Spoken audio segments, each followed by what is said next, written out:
He burned his own capital to save it. He faced a mob so large it shook the earth beneath the palace.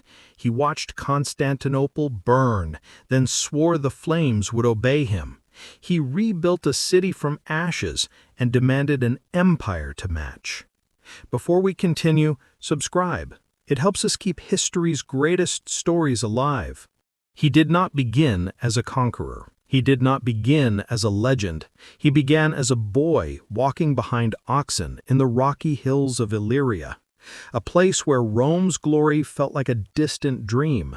The empire was shrinking, shadows pressing in from every border, old provinces lost, old armies broken. The world into which Justinian was born was a world where Rome no longer ruled, it survived. But survival breeds strange hopes. Justinian grew up hearing stories of emperors long dead, stories of Caesars and triumphs and legions marching across the world. Even as a child, he listened with fierce eyes. He wanted not the echo of Rome, but the thing itself. He wanted to rebuild what the world believed was gone forever. Dreams like that are dangerous. His uncle, Justin, was a simple soldier who climbed the ranks through grit, luck, and a lifetime of scars. When Justin made it to Constantinople, he brought his nephew with him, a quiet farm boy with an iron memory and a mind sharper than any courtier expected. While other young men chased power, Justinian chased knowledge, law, theology, engineering, languages. He devoured everything he touched. Constantinople noticed, but the city was a storm trapped behind walls. It shone with wealth, with churches, with scholars, yet beneath the gold roofs lay riots, factions, and rage. Chariot teams doubled as political armies. Priests argued over every word of scripture. The palace whispered with schemes. The empire was rich, brilliant, and cracked. Constantinople held its breath. When Justin unexpectedly became emperor, the farm boy became the power behind the throne. Officially, Justin ruled. In reality, Justinian's mind steered the empire's course. He drafted laws, reshaped the bureaucracy, and dreamed bigger than the men around him could understand. His ambition frightened them, his intelligence irritated them, his silence unsettled them. But Justinian had already chosen his destiny, and he chose someone to walk beside him, a woman the empire never expected, never welcomed, never stopped whispering about. Theodora, actress, dancer, survivor, a woman who had crawled through the darkest corners of the capital and learned the cost of every smile. She was sharp where he was severe. She was fire where he was stone. Their union stunned the empire, but Justinian didn't care. He saw in her the same hunger he carried, the desire to rise, to reshape, to defy the world that judged them. Together, they became something the empire had not seen in centuries, a ruling pair, matched in will and fury. But the palace trembled. Constantinople was a cauldron, and Justinian's reforms only stirred it harder. His new laws angered the noble families. His taxes infuriated the merchants. His religious policies enraged entire factions. The city boiled, whispering of revolt, waiting for a spark. The spark came from the Hippodrome. Justinian tried to control the two rival chariot factions, the Blues and the Greens, but they hated each other with a passion older than Justinian's rule. A riot began as a street brawl. It swelled into chaos. It grew into something neither emperor nor senate could stop. Within hours, the crowd became a force, a single monstrous voice screaming for change. Then they screamed for Justinian. Hope turned into fire. The Hippodrome rioters burst through the streets, burning shops, palaces, churches. Flames climbed the sky. Smoke swallowed entire districts. The empire's heart was choking, Justinian's rule trembled like a tower in an earthquake. The rebels marched toward the palace, tens of thousands strong, chanting for a new emperor. Inside, ministers begged Justinian to run. They saw only one future, the emperor fleeing into the night, his dream dying before it began. Justinian wavered. He had always been stubborn, but the walls seemed ready to fall. The mob wanted him dead. The city was gone. Escape meant survival, and maybe survival meant another chance. Then Theodora stood. She spoke not with fear, but with a voice that cut through the chamber like steel. She told him that emperors do not flee, that power means nothing if abandoned in its darkest hour, that she would rather die wearing the purple than live in safety without it.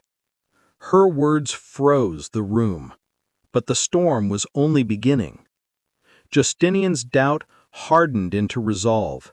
He summoned his generals, men the empire had nearly forgotten, men whose names would soon echo across continents. Belisarius, Mundus, Narses. Silent, deadly, disciplined, they listened to their emperor's command: end the revolt, end it completely. The plan was simple, brutal, final.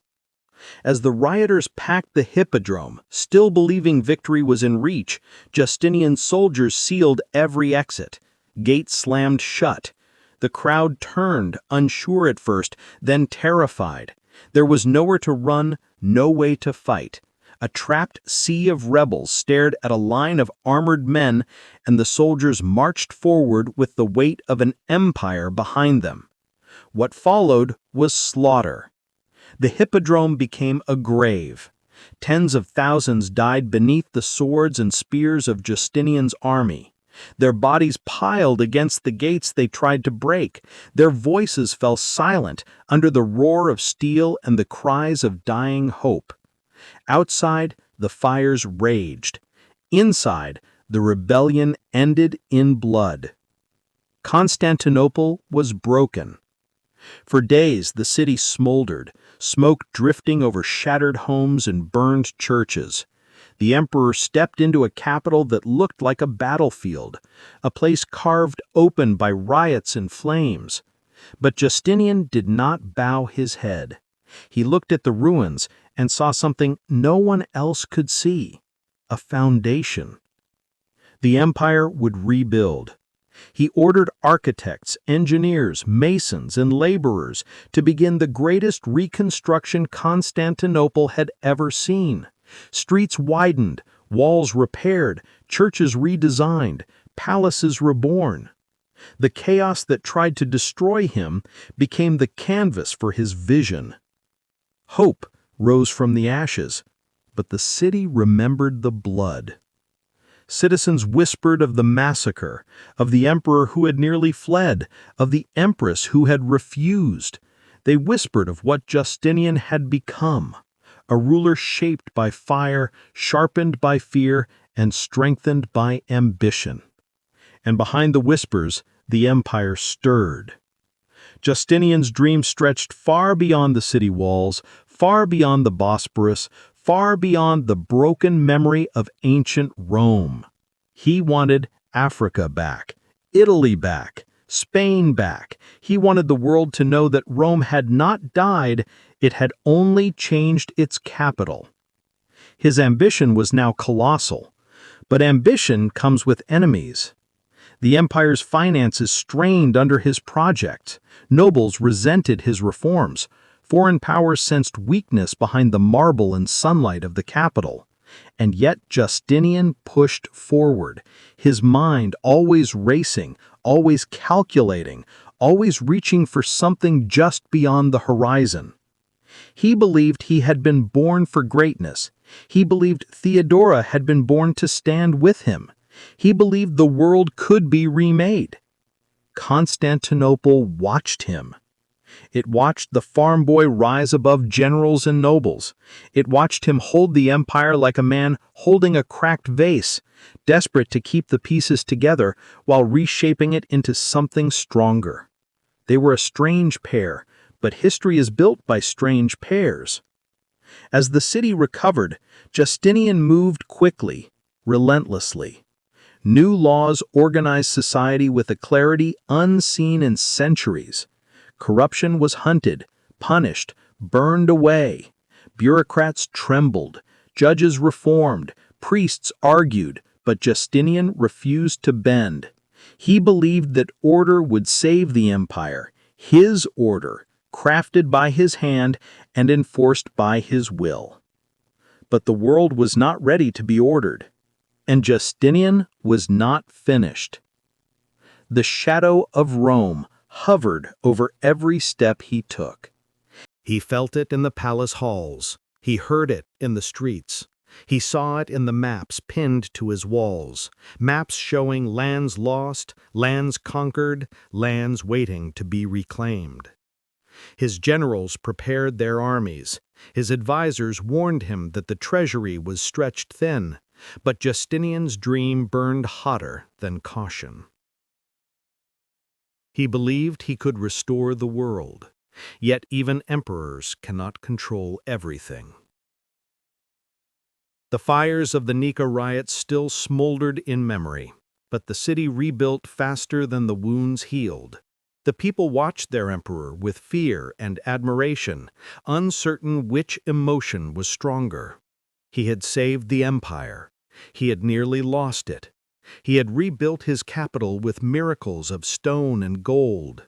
He had drowned his enemies in blood. He was becoming something larger than a ruler, something closer to a force. And forces do not rest.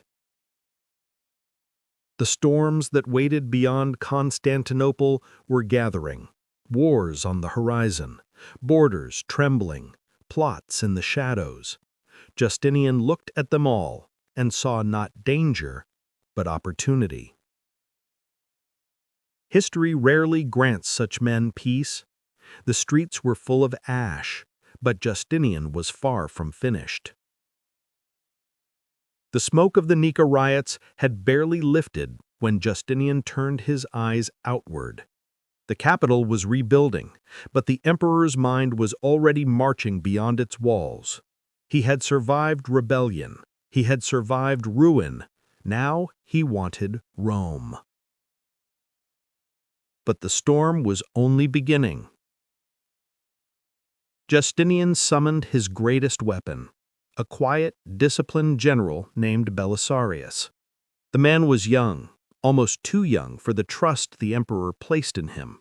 But Justinian saw something in him: clarity, loyalty, genius. Belisarius spoke little, fought hard, and thought faster than his enemies could breathe. Justinian handed him an impossible task: reclaim Africa from the Vandals, a kingdom Rome had lost for nearly a century. Most thought the plan was madness. The empire was fragile, the treasury thin, the people wary. But Justinian believed the moment was right. Belisarius sailed with a small army, so small that governors across the empire whispered he was marching to his death. Yet when he reached Africa, the impossible happened. Battles that should have lasted months ended in days. The Vandal kingdom collapsed like wet clay in Belisarius's hands. For a brief moment, the world remembered Roman victory. Constantinople felt the shift. Then Justinian turned to Italy, the ancient heart of the empire, now ruled by the Ostrogoths. Italy had once been Rome itself, the center of a world power. Justinian wanted it back. He needed it back. But Italy was no shattered kingdom. It was strong, organized, armed. And yet, Belisarius marched. City by city, battle by battle, he cut through Italy with a brilliance that stunned even the emperor. He took Sicily. He took Naples. He entered Rome, not as a tourist or a pilgrim, but as a general reclaiming a ghost. The eternal city, worn and aging, felt Roman again for the first time in a lifetime. Hope rose. But Italy refused to break. New Gothic kings rose in defiance. The war dragged on, far longer and far bloodier than Justinian had imagined. Belisarius fought for years, trapped in a war of sieges and betrayal, sending messages to the emperor that grew more desperate with every month. The illusion of victory shimmered, then blurred. When Italy finally fell, when flag after flag was ripped from Gothic hands, Constantinople celebrated as if Rome had been restored. Africa and Italy were back. Parts of Spain soon followed. Maps of the empire looked almost ancient again. For a moment, Justinian believed he had done it. He believed he had reached back into time and resurrected the old world. But illusions are fragile. Behind the triumphs, the treasury groaned. Taxes rose. Merchants complained. Soldiers rioted for unpaid wages.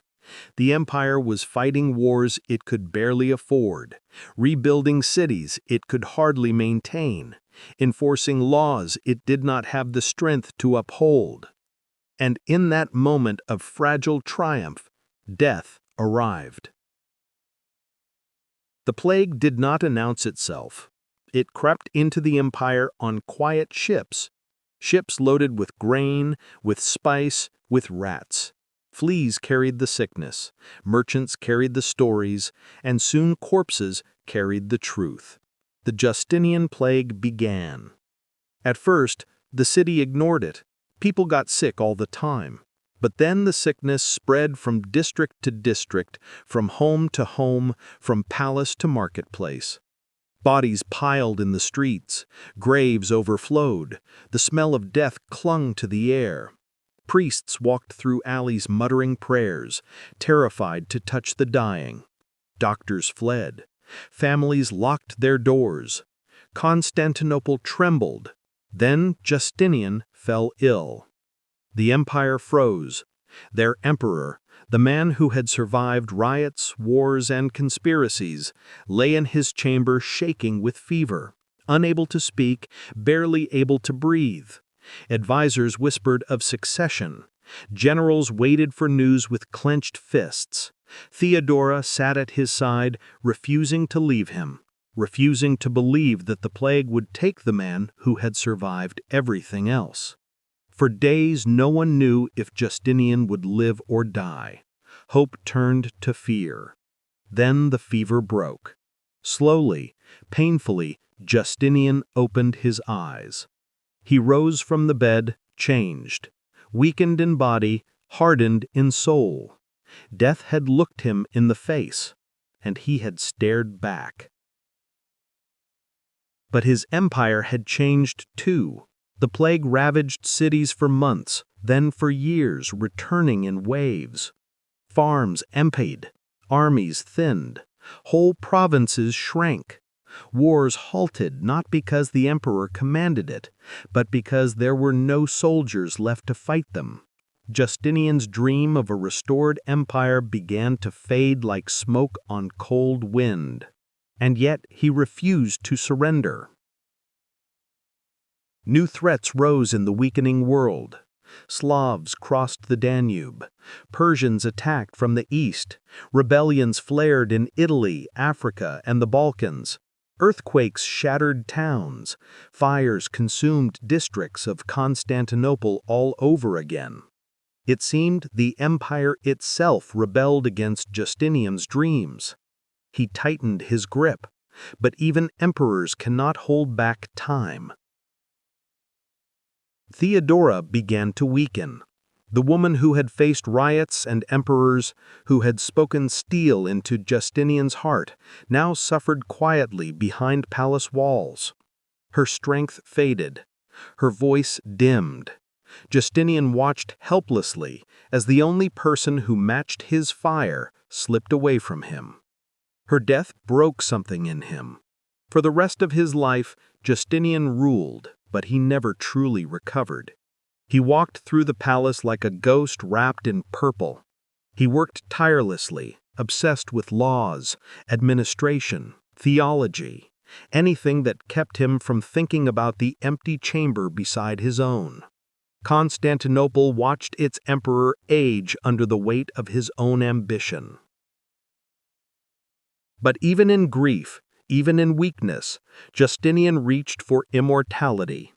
He rebuilt the city once again, not with soldiers or decrees, but with stone that touched the sky. From the ruins of the Riots, he raised a miracle, the Hagia Sophia, a church so vast and bright that it seemed to capture heaven's own light. The dome floated like a world suspended above the earth. Visitors whispered they had never seen anything so divine. Justinian walked into it and said, "Solomon, I have surpassed you." He built monuments, aqueducts, bridges. He codified Roman law into a system that would outlive kingdoms and languages, a body of work that would shape the Western world long after the empire itself was dust. And he kept pushing, always chasing the world he believed should exist. But the world kept slipping away. Africa rebelled.